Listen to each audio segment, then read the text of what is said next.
Like if you want your class filled, I can fill 50% of your class by this time frame. So that's another piece I would add in there that we have put in place that I think has really helped improve the process, because they used to say, oh, I need 200 people by this date. And I'm like, that's not going to happen. Don't conduct your analysis in isolation, because data is so incredibly powerful. Not defending just the tribe, but defending the organization. Those creative people that you really want to keep empowered, keep excited, keep motivated, keep thinking. A good experience pays dividends down the line. Stereotypes tend to break down in proximity. Welcome to We're Only Human, a podcast about human resources, business, technology, and the workplace. My name is Ben Eubanks, your host, and I'm so glad you're here.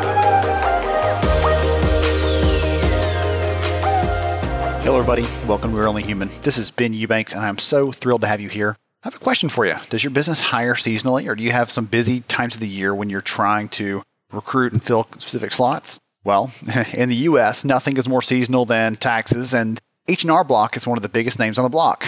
Ouch, pun. Anyway, this conversation is a fun one. Despite my terrible attempt at a joke, I'm speaking with Kristi Jones. She's a longtime friend, and she is an incredibly sharp recruiting leader that talks to us about how she builds amazing hiring manager relationships with her team, what it takes to manage recruiters versus just working as a recruiter, a fun conversation there on leading, and why this firm that people see as a stuffy tax company, in her words, is actually doing some amazingly innovative work in workforce planning, hiring forecasting, and more. I really hope you enjoy the session, and if you do, be sure to ping Kristi Jones on LinkedIn and let her know. I know she'll appreciate it.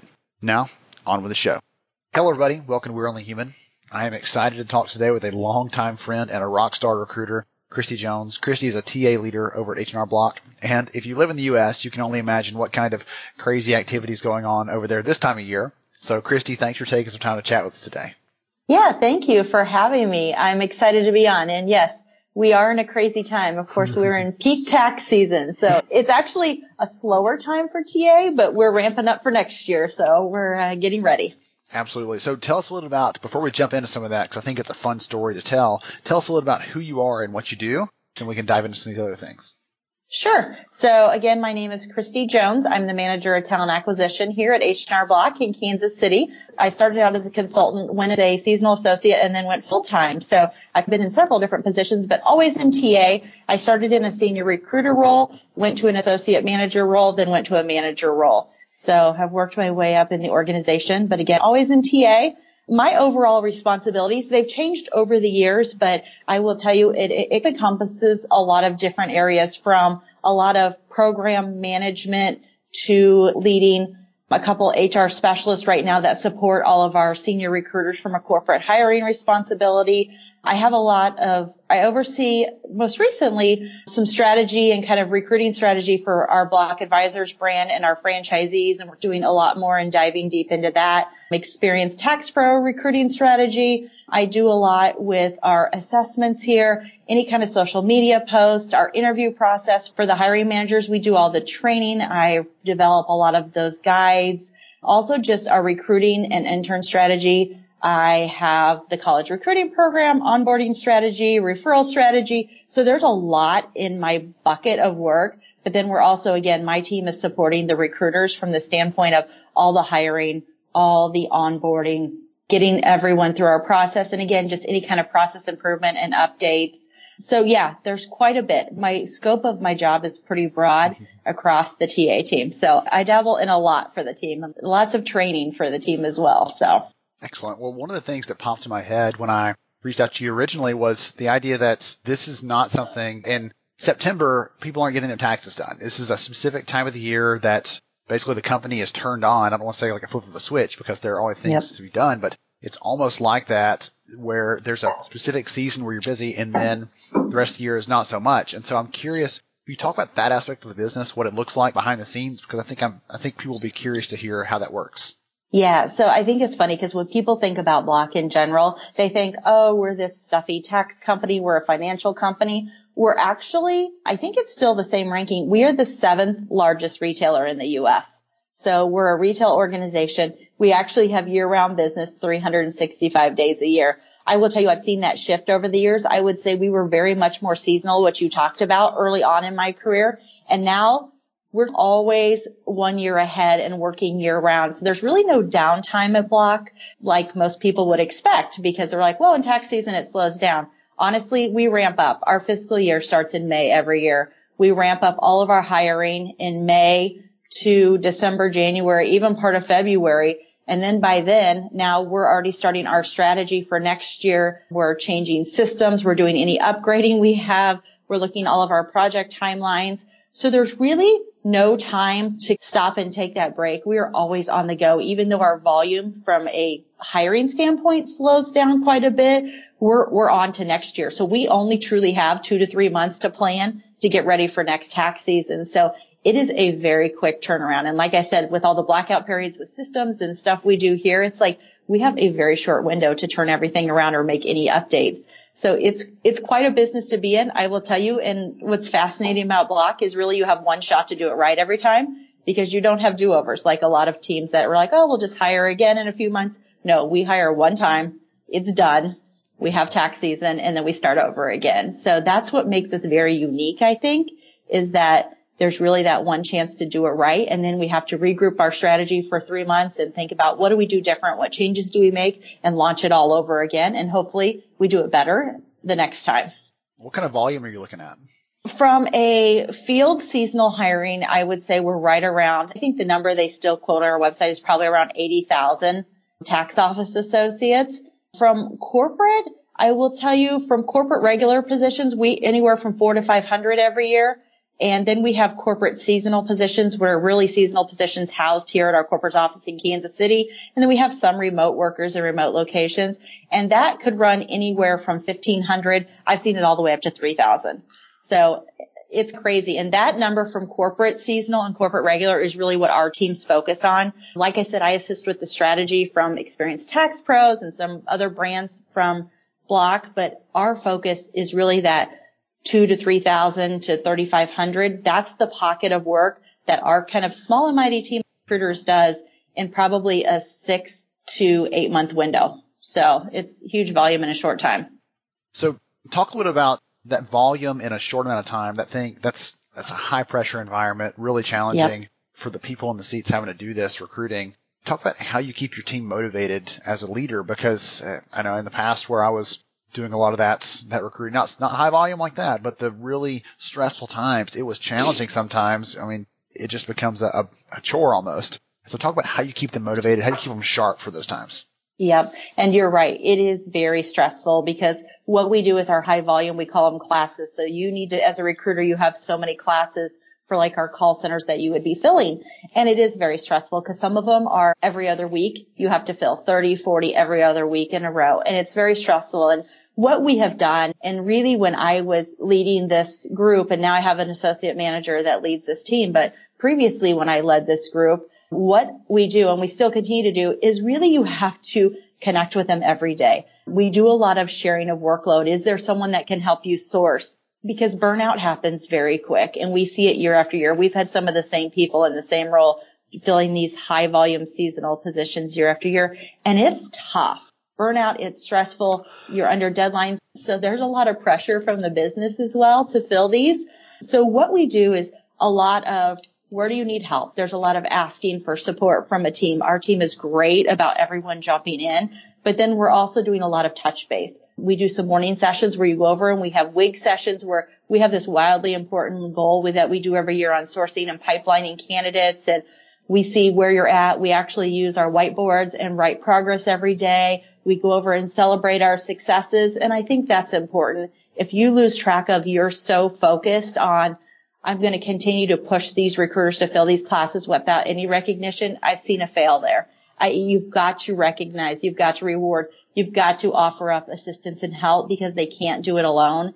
And I will tell you, at one point when I started here, I had up to 16 seasonal recruiters, because we just didn't have the process right. Now we have like 5. So that's how much we have streamlined our process, and our numbers have went down some, but we have made some huge process efficiencies and just making it easy for our recruiters to work. And I think that's the most important thing. But keeping them motivated, back to your question, is really about how do you engage them on a daily basis? How do you not create burnout? Have them take breaks. Do they need to take some time away from the desk? Do they need to take time off? How can they split the work evenly between other team members? And then what kind of training and support can we offer them? Are they not finding candidates? So we sit down and have meetings about, what is your sourcing strategy? What have you tried? What has worked? What has not? And then we'll have meetings to say, what have you done? And ask the other recruiters on the team, even if they don't support that high volume seasonal, we want their input. Maybe there's something they're doing that we're not thinking about. So it is very much a team effort. And I will tell you, we could not hire this many people if we didn't have such a great team. Otherwise, we would fail. Honestly, it's tough. One of the things earlier you mentioned is you had moved up the ranks. You've done the basic recruiting. You moved up to the senior level, and now you're actually managing a team of these superstar recruiters, it sounds like. And the thing that got me was I think a lot of people would be curious to know what it takes. I think we heard some of those points just now about that transition from recruiting to managing. You have to understand the motivations. You have to understand how to recognize and reward them appropriately. Are there any other skills that you would say are essential if you're going to go from that contributing role as a recruiter and being great at that to being a great leader of recruiters? Yeah, I have learned this the hard way, is that every time someone comes to me, a recruiter comes to me and asks me a question, I give them the answer. And I have learned that is not the right thing to do. They will never learn. And I will tell you, I'm still learning that to this day, because it's always easier for a leader to give you the answer because it's much easier and it's much quicker. But I'm finding the team doesn't learn anything and they always come back to you. And so that has been my hardest kind of separation, because I will tell you, since I have been here the longest tenure from a TA perspective from the entire team, we have some people that came in right after me, but because of that, the knowledge I have, everyone comes to me for every question. And now I've learned, though, it's like, Christy, you cannot give them the answer every time or they will never learn. So I have to teach them to go out and look for themselves, look for the answer. And I challenge them to say, what do you think we should do? I start asking and flipping it around and asking more questions, because I don't think we do that enough as leaders. I think it's easier for us because we're all in such stressful kind of rush, get our work done atmosphere, that I think it's so easy to give people the answers they're looking for versus making them think through it. What would you do differently? What kind of strategy have you used, instead of giving answers? Because it's hard for me not to just say, oh yeah, go source on this platform, or you know what, this works, or go use this site here in Kansas City, or go network with this group of people, because I know it, but they're not learning anything from that. And so that probably is my biggest takeaway from just transitioning, is don't give them the answers every time. It's like, be a leader, be there to support, but always turn it back on them to ask, what can they do? What have they thought of? And work through that process with them, because I truly struggle with that still. So that's probably my one takeaway, that I have noticed that making that shift has been the most difficult for me. Very interesting. That brought to mind one of my favorite quotes from one of the books that I love, and I always recommend. CEO Chris Van Gorder says, command and control is quick, but it's painful, and it's often forgotten. Whereas collaboration is slower, but it's sticky. When you collaborate, you really engage their brain, engage their creativity. It's going to be slower. It's going to take more time, but it's also going to stick with them and stay with them longer. So I think that's a good example of how that plays out in real life for sure. Yeah, it's so crazy. And who would have thought that you don't need to give them all the answers as a leader? Because most people think that's the right decision. It's like, just give them the answers they need and they can move on with their day. But we truly find our team doesn't learn what they need to because they're not out there. And even if it's as simple as finding something on our internal site, it's like, make them go look, make them think about it and walk through the process, because I did not learn here by not asking questions. And I think that's the thing. I walked into this organization not done any high volume recruiting, and it was scary, and it can be scary. And I think we have a few new recruiters this year that are in their first season, and they're seeing that. They're like, oh my gosh, what do I do? How do I meet this class deadline? What if I don't? And I'm like, there's no option of don't here.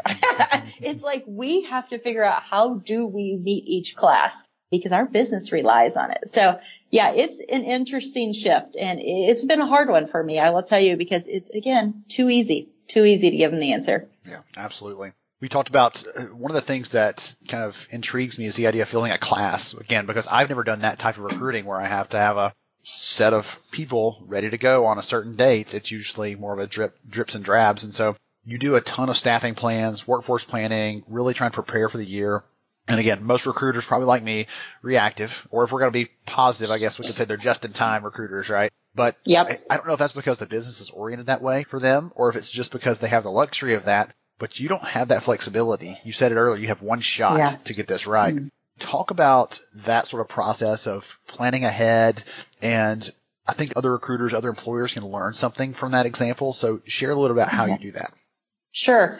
So it's interesting. So I'll back up and start the process where we are now. So our classes, I think we have a class of like 60 starting tomorrow. That's our last big, what we call big class for the week. So what happens is now we go into after action reviews at the end of April. So what we'll do first is this is how we set up the season. We do after action reviews with our client groups. We give them tons of data and metrics from the year, from what did our funnel look like through the year to what do your survey results say from the new associates onboarding within your team. So we give them tons of metrics and data. So that's another big piece of my job, is keeping track of metrics and scorecard and what do we do from a TA, how are things looking. So each recruiter has these client groups. Maybe it will be a call center. So if they have the call center, they will meet with that team in pretty much April, May timeframe, because what I will tell you at Block, generally from a corporate standpoint, a lot of our seasonals return in the summer, and then we peak for our new hire classes pretty much September to January-ish timeframe. So it gives us a little time to debrief what worked, what didn't work, and we go through all these slides with our client groups. And each recruiter does this with each of their client groups. So it's very thought out, and we're actually going through this process now where they're going through their slides. So then after we meet what worked, what didn't work, then we go back and look at our strategy. Our workforce planning team, we actually have that sits in our call center area. They work with the call centers. They start developing their plans to get numbers. We start gauging, are your numbers going to be higher or lower from last year? Will there be any additional jobs? Are we outsourcing? We start looking at all of that right now in the next few months. And I will tell you, the only thing about our business, because our fiscal year is in May, you have to wait to see what happens with the business. How did we do? How well did we do? To find out what kind of budget dollars. So there's an entirely big process that goes on kind of that May, June, July timeframe. By then, our recruiters, though, what we start doing is pipelining and front loading. So we think about what positions do we know we're going to have these certain call center positions every year. Start pipelining. And like I said, WIG, wildly important goal. If you're just going to pipeline, how many do you need every week? So we start getting our team prepared, because if you don't go into this and start front loading, I'm going to tell you it's hard to be successful, because our positions aren't one, to your point. It's like you can't just do this on the fly. We're actually training our recruiters, and we're going through. CEB has been a great resource for us. They actually have a whole platform of talent advisors and some training for your team, your recruiters to be talent advisors. And that's what we call our team. I mean, they are recruiters, but we're really we are talent advisors. We are not order takers. We are not just reactive to recs that open. So think about the talent advisor approach. And that's why we do our client group readouts. We give them lots of feedback and metrics. And I started that several years ago. And I will tell you, the clients were blown away that someone sat down and went through their business with them and showed them kind of funnels and pipelines and, how many phone screens does it take to get to an interview, to get to a hire. I don't think we share enough data within TA throughout the organization to see what we really do. Because I think, going back to what you said earlier, it's like, I think even the business thinks, oh, recruiting, they'll just fill our positions. It comes open, but we don't want to be reactive. So this is the process we take of, okay, let's do that after action review. Let's give them lots of data. Let's give feedback back. What changes do we need to make? What worked? Then we go into, okay, now what strategies? Let's start pipelining for the positions. Then we get the workforce planning numbers, and they work with us on numbers and class dates. So then we say, when are your classes? Typically, we love to get those earlier in June, July timeframe. Sometimes it's a little later due to the business, but we know that if we don't have numbers pretty much by July, it's hard for us, even October, November, December. We've got to back into that, because it's going to take us a good 6 weeks to get hundreds of people in the door, because we have a process to follow. I mean, we have background checks like most companies probably do. We need to get system access. We need to get them in for paperwork. So there's a whole lot of things that have to happen within a short period of time. So for us, it is about looking at your plan, backing into that, looking at your numbers. What do you need? And then we have our recruiters map out weekly. What do you need from a scorecard perspective in your funnel? Like, how many phone screens are you going to need to get interviews? And what does that equate to hires? So we have them map out on a spreadsheet what that looks like weekly in order to meet their targets. Because I truly feel if someone just tells you, hire 50 people by December 1st, if you don't back into that target like we do, I don't know how you would possibly even fill that. So we're looking week by week. Are you meeting your number? Oh, I didn't get enough phone screens. Oh, I need to add 10 more tomorrow to meet my numbers. So we are really mapping it out day by day, week by week, right before peak, after we get all of our numbers, to get our recruiters ready. And also during that time, we give them any training, any additional resources. We bring in any partners we have from a training perspective as far as the social sites or any kind of job boards to come in and do training. So we are really during that time ramping them up to be very successful. But it is a well-oiled machine laid out plan of how you will get there to be successful, because we can't just open recs and think we can fill them without thinking about that pipeline and that front end and filling that funnel. And how do you fill the funnel? So that's the most important piece to our practice. Absolutely. Absolutely. One of the things you said in there was really intrigued me a little bit, and I wonder if you could dig a little deeper. You said we don't share enough data within TA for the org to really understand what we do and just understand, I think, how that works. I actually had a manager in the past that said, hey, we need another one of these people. I'm going to go put $1 in and get one out of the vending machine. Basically was the kind of the phrasing that he used, and I wanted to either cry or punch him in the nose, because he didn't understand that this was the hardest position we had to fill. It took weeks of lead time to find the right person, and it was hugely time consuming to try to find these people. And in his mind, he's like, oh, I decided I need one today, and next week they'll be ready to go. And it wasn't like that at all. And so that might not be necessarily the thing you could touch on, but that was my own vent. But share a little bit about, we don't share enough data with the organization for them to get what we do, or even to understand the activities going on within TA, because I think that's a common problem as well.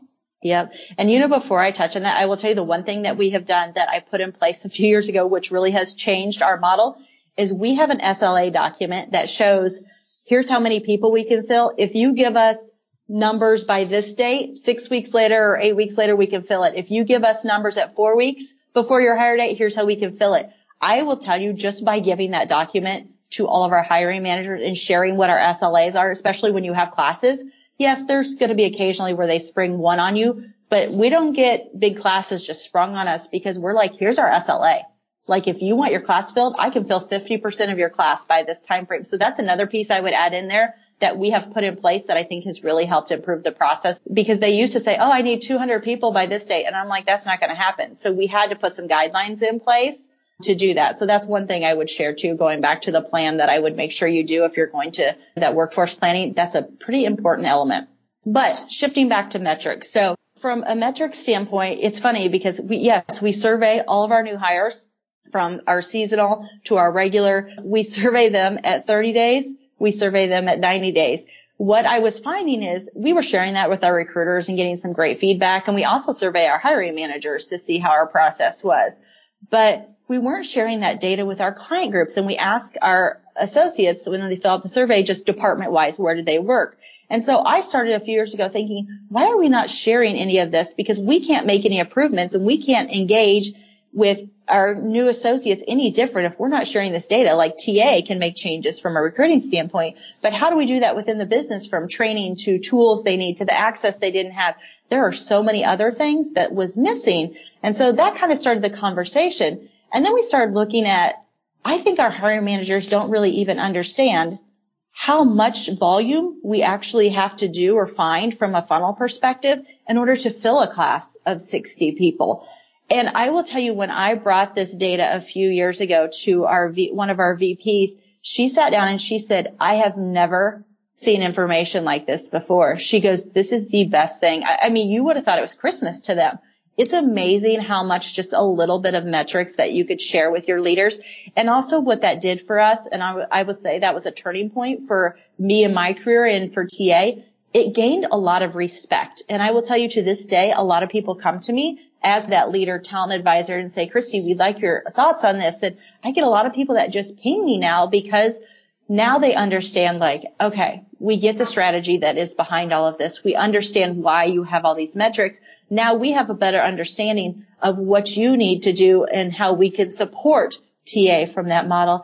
And they didn't understand that before because we weren't sharing anything. I think you can share. I think a lot of people are like, oh, here's how many phone screens we had. But when you lay it out in a physical funnel and show them every step of the way, where we lose candidates, where we've had gaps, where maybe we didn't have interview days scheduled. And that's another important piece that I shared with them. We actually lock down and make hiring managers commit to interview days every week. So in order for us to fill our funnel, we're like, you're going to have someone to interview Tuesday, Wednesday, Thursday between these times. So have them prepared So then we know we can just fill in the slots and they will have somebody ready to interview. So we really streamlined the process then with their support, because now they're well aware of how many interviews it takes.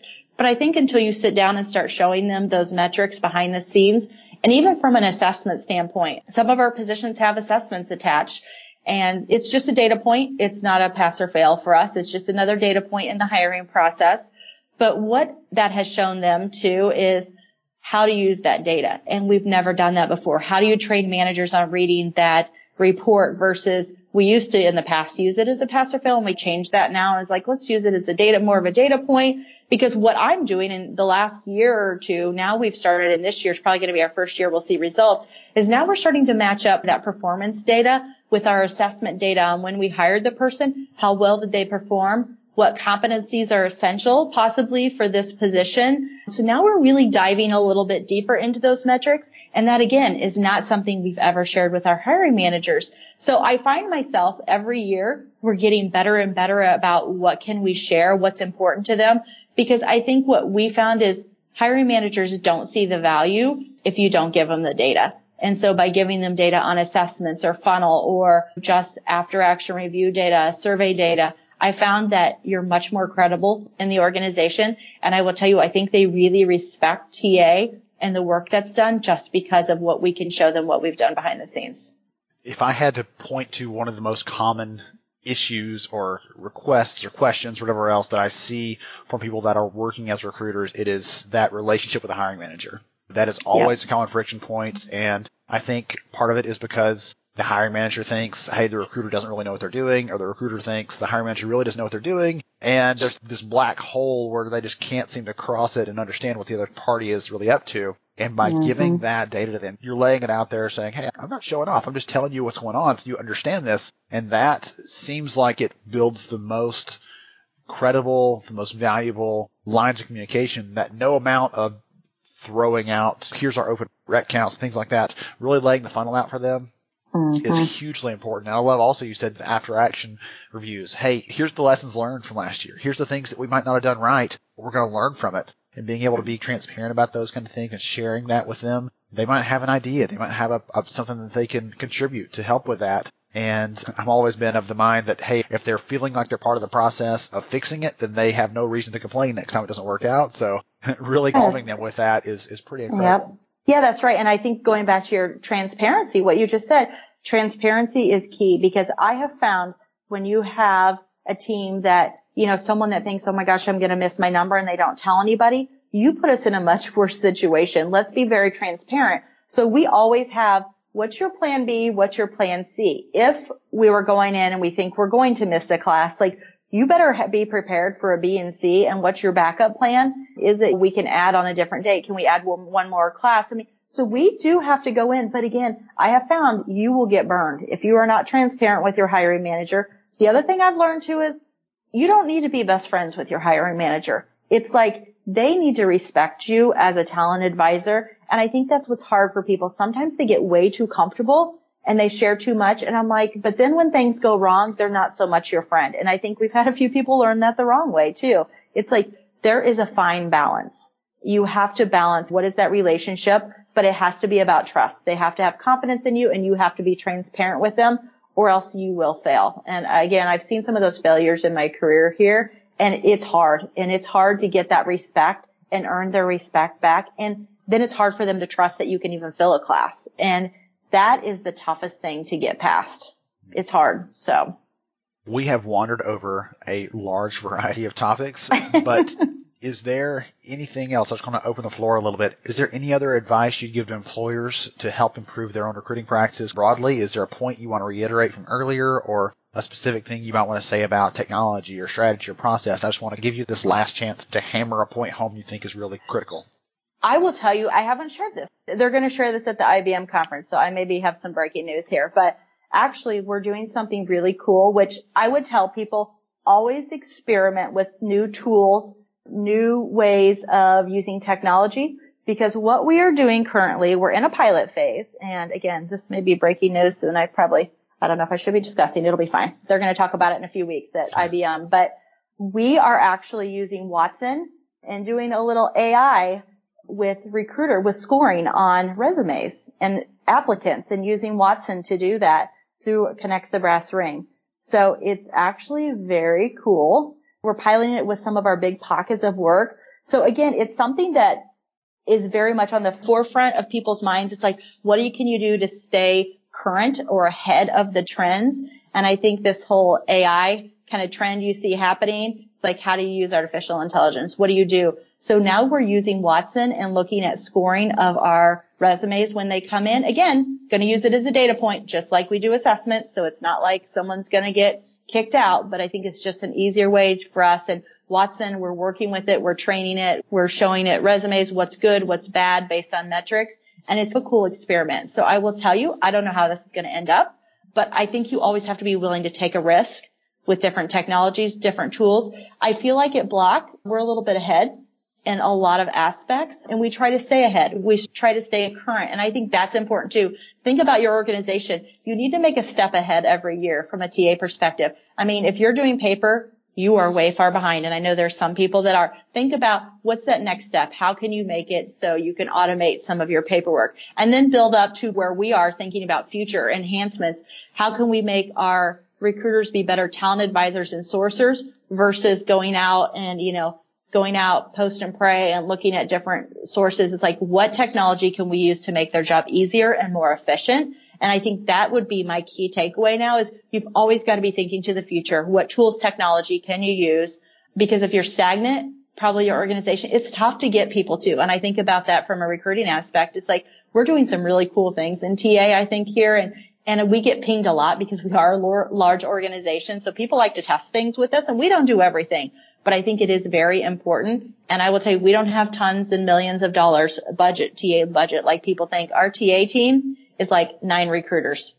That's all we have. So we have a very small team. So you can do a lot, but I will tell you technology is a big piece or it should be a big piece of what you're thinking about from a TA strategy. I've been very careful over the last couple of months to stay away from talking heavily about AI stuff because I'm writing a book on the topic right now, and it's going to come out later this year. And one of the chapters obviously is focused on TA and the applications and screening and sorting candidates and all the other different things that we can do with some of those technologies. And I'm really excited. I just had a conversation with the IBM team actually last week about some of the things they're doing with Watson Recruit and some of the other stuff there. So it's fun to hear you say that from the practitioner side. It's neat to hear that from someone that's exploring and trying to understand the value that can bring. And I love that you clarified, hey, this isn't going to make the decisions for us so we can kick our feet up on the desk and relax. This is another data point. We're going to see, hey, you know what? How predictive is it? Does it really predict if someone's a great candidate or not? Just like the standard assessment that you've been using for a period of time. You're going to try to understand that as well. And I love that it just becomes one more piece of information to try to find the right people at the right time for the right position.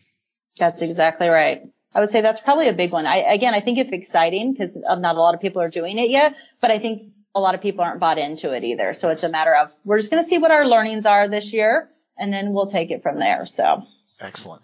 This has been awesome. So if someone wants to connect with you, if someone wants to learn more about the work that you guys are doing, what's the best way to do that?